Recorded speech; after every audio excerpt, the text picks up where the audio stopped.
तो hello friends, स्वागत है आप सभी को हमारे इस एजुकेशन बाय गुप्ता जी में। तो आप सभी के लिए फिर से 30 मोस्ट इंपॉर्टेंट क्वेश्चन लेकर आ चुका हूँ तो जो कि सोशल साइंस का पार्ट 2। इसको आपको सही से नोट करना है। सारे बोर्ड एग्जाम में पूछे जाने वाला प्रश्न है, तो 100% बोर्ड एग्जाम में इसी में से आने वाला है। तो क्या करना है, इसको आपको सही से नोट कर लेना। अगर उससे पहले मेरे चैनल पर पहली बार आए तो मेरे इस चैनल को सब्सक्राइब और साथ में बेल आइकन दबा दिया ताकि हमारा कोई भी नया वीडियो अपलोड हो तुरंत आप तक पहुंच जाए। सारे बोर्ड एग्जाम में पूछे जाने वाला प्रश्न है, 100% बोर्ड एग्जाम में इसी में से आने वाला। चक्का करना है, इसको आपको सही से नोट कर लेना है। तो चलिए बिना समय गए क्वेश्चन को चलते हैं। तो आपको पहला नंबर दिया, भारत में औरतों के लिए आरक्षण की व्यवस्था किस संस्था में दी गई है।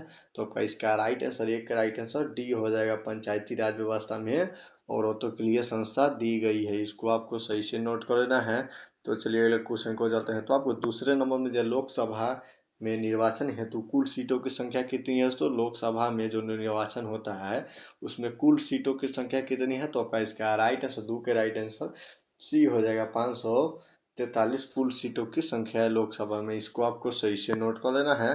तो चलिए अगले क्वेश्चन को जाते हैं। तो आपको 3 नंबर में, निम्नलिखित में कौन भारतीय किसान यूनियन के नेता थे। तो इनमें से कौन किसान यूनियन के नेता थे भारतीय, इसको आपको सही से नोट करना। 3 के राइट आंसर सी हो जाएगा, महेंद्र सिंह टिकैत थे इस भारतीय किसान यूनियन के नेता, इसको आपको सही से नोट कर लेना है। तो चलिए अगले क्वेश्चन को चलते हैं। तो आपको 4 नंबर दिया, राजनीतिक दलों की नींव सर्वप्रथम किस देश में पड़ी थी। तो राजनीतिक दलों की नींव सर्वप्रथम किस देश में पड़ी थी। तो आपका इसका राइट आंसर, 4 के राइट आंसर ये हो जाएगा, ब्रिटेन में पड़ी थी, इसको आपको सही से नोट कर लेना है। तो चलिए अगले क्वेश्चन को जाते हैं। तो आपको 5 नंबर, किसने फैसलों को व्यक्तिगत पूर्वाग्रहों की अवधारणा अधिकता रही थी। किसके फैसलों में व्यक्तिगत पूर्वाग्रहों की अधिकता रही है। तो आपका इसका राइट आंसर, 5 के राइट आंसर सी हो जाएगा, गैर लोकतांत्रिक, इसको आपको सही से नोट कर लेना है। तो चलिए अगले क्वेश्चन को जाते हैं। तो आपको 6 नंबर, भारत में सर्वोच्च न्यायालय की मुख्य न्यायाधीश की नियुक्ति कौन करता है। तो भारत में सर्वोच्च न्यायालय की मुख्य न्यायाधीश की नियुक्ति कौन करता है। तो आपका इसका राइट आंसर, 6 का राइट आंसर बी हो जाएगा, राष्ट्रपति करता है, इसको आपको सही से नोट करना है। तो चलिए अगले क्वेश्चन को चलते हैं। तो आपको 7 नंबर, निम्नलिखित में किसे विशेष दर्जा प्राप्त है। तो निम्नलिखित में किसे विशेष दर्जा प्राप्त है। तो आपका इसका राइट आंसर, 7 के राइट आंसर, 7 का राइट आंसर क्या हो जाएगा, सी हो जाएगा, जम्मू कश्मीर को विशेष दर्जा प्राप्त है, इसको आपको सही से नोट कर लेना है। तो चलिए अगले क्वेश्चन को चलते हैं। तो आपको 8 नंबर में दिया, सूचना के अधिकार आंदोलन की शुरुआत कहाँ से हुई थी। तो सूचना के अधिकार आंदोलन की शुरुआत कहाँ से हुई थी। तो आपका इसका राइट आंसर, 8 के राइट आंसर ये हो जाएगा, राजस्थान से हुई थी, इसको आपको सही से नोट कर लेना है। तो चलिए अगले क्वेश्चन को चलते हैं। तो आपको 9 नंबर दिया, बिहार के किस जिले में प्रति व्यक्ति आय सर्वाधिक है। तो बिहार के किस जिले में प्रति व्यक्ति आय सर्वाधिक है। तो आपका इसका राइट आंसर, 9 के राइट आंसर ये हो जाएगा, पटना के जो प्रति व्यक्ति आय सर्वाधिक है, इसको आपको सही से नोट कर लेना है। तो चलिए अगले क्वेश्चन को चलते हैं। तो आपको 10 नंबर दिया, वैश्वीकरण के मुख्य अंग कितने हैं। तो वैश्वीकरण के मुख्य अंग कितने हैं। तो आपका इसका राइट आंसर, 10 के राइट आंसर डी हो जाएगा, 4 हो जाएगा। वैश्वीकरण के 4 मुख्य अंग होते हैं, इसको आपको सही से नोट कर लेना है। तो चलिए अगले क्वेश्चन को चलते हैं। तो आपको 11 नंबर दिया, स्वर्ण भूषणों की परिशुद्धता को सुनिश्चित करने के लिए किस मान्यता प्राप्त चिन्ह का होना आवश्यक है। तो आपका इसका राइट आंसर, 11 के राइट आंसर बी हो जाएगा, हॉलमार्क की सुनिश्चित करने के लिए चिन्ह की आवश्यकता जरूरी है, इसको आपको सही से नोट कर लेना। हॉलमार्क हो जाएगा, 11 का राइट आंसर बी हो जाएगा।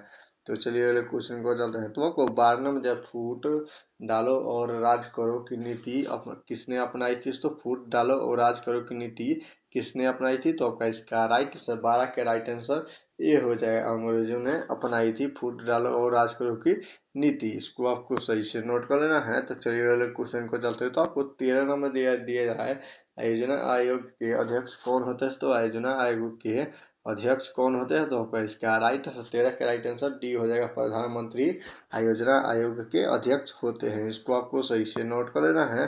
तो चलिए अगले क्वेश्चन को चलते हैं। तो आपको 14 नंबर दिया, शाख का क्या अर्थ है। तो शाख का क्या अर्थ है। तो आपका इसका राइट आंसर, 14 का राइट आंसर सी हो जाएगा, ए और बी दोनों हो जाएगा, विश्वास करना और ऋण लौटाने की क्षमता, शाख का यही अर्थ है, इसको आपको सही से नोट कर लेना है।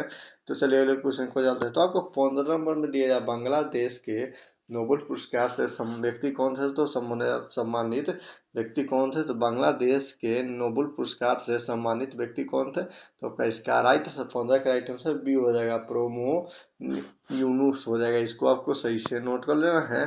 तो चलिए अगले क्वेश्चन को चलते हैं। तो आपको 16 नंबर, भारत में सेवा क्षेत्र को सामान्यतः कितने भागों में बांटा जा सकता है दोस्तों। भारत में सेवा क्षेत्र को सामान्यतः कितने भागों में बांटा जा सकता है, तो आपका इसका राइट आंसर 16 का राइट आंसर ये हो जाएगा, 2 भागों में बांटा जा सकता है। इसको आपको सही से नोट कर लेना है। तो चलिए अगले क्वेश्चन को चलते हैं। तो आपको 18 नंबर, सूखा किस प्रकार की आपदा है, तो सूखा किस प्रकार की आपदा है, तो आपका इसका राइट आंसर 18 का राइट आंसर ये हो जाएगा, प्राकृतिक आपदा है सूखा। इसको आपको सही से नोट कर लेना है। तो चलिए अगले क्वेश्चन का चलते हैं। तो आपको 19 नंबर, भारतीय राष्ट्रीय कांग्रेस की स्थापना कब हुई थी, तो भारतीय राष्ट्रीय कांग्रेस की स्थापना कब हुई थी, तो आपका इसका राइट आंसर 19 का राइट आंसर डी हो जाएगा। 1885 ईस्वी को भारतीय राष्ट्रीय कांग्रेस की स्थापना हुई थी। इसको आपको सही से नोट कर लेना है। तो चलिए अगले क्वेश्चन को चलते हैं। तो आपको 20 नंबर दिया जा रहा है, बी एस न्यायपाल कौन थे, तो बी एस न्यायपाल कौन थे, तो आपका इसका राइट आंसर 20 के राइट आंसर ये हो जाएगा, नोबेल पुरस्कार विजेता थे तो बी एस न्यायपाल। इसको आपको सही से नोट कर लेना है। तो चलिए अगले क्वेश्चन को चलते हैं। तो आपको 21 नंबर दिया जाए, किसने कहा मुद्रण ईश्वर की दी हुई महानतम देन है, सबसे बड़ा तोहफा किसने कहा था, ईश्वर की दी हुई महानतम देन है, तो आपका इसका राइट आंसर 21 के राइट आंसर बी हो जाएगा। मार्टिन लूथर ने कहा था मुद्रा ईश्वर की दी हुई महानतम देन है। इसको आपको सही से नोट कर लेना है। तो चलिए अगले क्वेश्चन को चलते हैं। आपको 22 नंबर, पासवर्ड ब्लॉक की स्थापना किसने की थी, तो पासवर्ड ब्लॉक की स्थापना किसने की थी, तो आपका इसका राइट आंसर 22 के राइट आंसर बी हो जाएगा, सुभाष चंद्र बोस ने पासवर्ड ब्लॉक की स्थापना की थी। इसको आपको सही से नोट कर लेना है। तो चलिए अगले क्वेश्चन को चलते हैं। तो आपको 23 नंबर, बृहस्पति क्षेत्र में जल की उपस्थिति के कारण ही पृथ्वी को क्या कहते हैं, तो आपका इसका राइट आंसर 23 के राइट आंसर बी हो जाएगा, नीला ग्रह कहते हैं। इसको आपको सही से नोट कर लेना है। तो चलिए अगले क्वेश्चन को चलता है। तो आपको 24 नंबर, भाखड़ा नंगल परियोजना किस नदी पर अवस्थित है, तो भाखड़ा नंगल परियोजना किस नदी पर अवस्थित है, तो आपका इसका राइट आंसर 4 के 14 के बले 24 के राइट आंसर सी हो जाएगा, सतलज नदी हो जाएगा। इसको आपको सही से नोट कर लेना है। तो चलिए अगले क्वेश्चन को चलते हैं। तो आपको 25 नंबर, पूर्व मध्य रेलवे का मुख्यालय कहाँ है, तो पूर्व मध्य रेलवे का मुख्यालय कहाँ है, तो आपका इसका राइट आंसर 25 का राइट आंसर बी हो जाएगा, हाजीपुर हो जाएगा। इसको आपको सही से नोट कर लेना है। चलिए अगले क्वेश्चन को चलते हैं। तो आपको 26 नंबर, कहलगांव तापीय विद्युत परियोजना किस जिले में अवस्थित है, तो कहलगांव तापीय विद्युत परियोजना किस जिले में अवस्थित है, तो इसका राइट आंसर 26 का राइट आंसर ये हो जाएगा, भागलपुर हो जाएगा। इसको आपको सही से नोट कर लेना है। तो चलिए अगले क्वेश्चन को चलते हैं। तो आपको 27 नंबर, भारत में सबसे पहले रेलगाड़ी किन स्टेशनों के बीच चलाई गई थी, भारत में सबसे पहले रेलगाड़ी, तो इसका राइट आंसर 27 का राइट आंसर सी हो जाएगा, मुंबई से थाने के बीच में चलाई गई थी रेलगाड़ी। इसको आपको सही से नोट कर लेना है। तो चलिए अगले क्वेश्चन को चलते हैं। तो आपको 28 नंबर, भारत में कौन सा राज्य सबसे अधिक गेहूं उत्पादन करता है, तो भारत में कौन सा राज्य सबसे अधिक गेहूं उत्पादन करता है, तो आपका इसका राइट आंसर 28 का राइट आंसर सी हो जाएगा, उत्तर प्रदेश सबसे ज़्यादा गेहूं उत्पादन करता है। इसको आपको सही से नोट कर लेना है।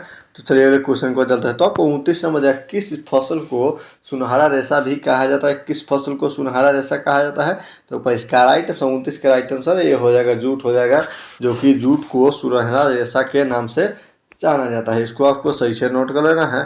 तो चलिए क्वेश्चन को जाते हैं। तो आपको 30 नंबर, चाय के उत्पादन में विश्व में भारत का स्थान क्या है, तो चाय के उत्पादन में विश्व में भारत का स्थान क्या है, तो आपका इसका राइट आंसर 30 का राइट आंसर बी हो जाएगा, दूसरा स्थान है चाय उत्पादन भारत में, मतलब चाय उत्पादन में भारत का दूसरा स्थान है। इसको आपको सही से नोट कर लेना है। आई होप ये वीडियो आप लोगों के लिए अच्छा लगा, और अच्छा लगा हो तो वीडियो को लाइक और चैनल को सब्सक्राइब कर दीजिए। जय हिंद, जय भारत।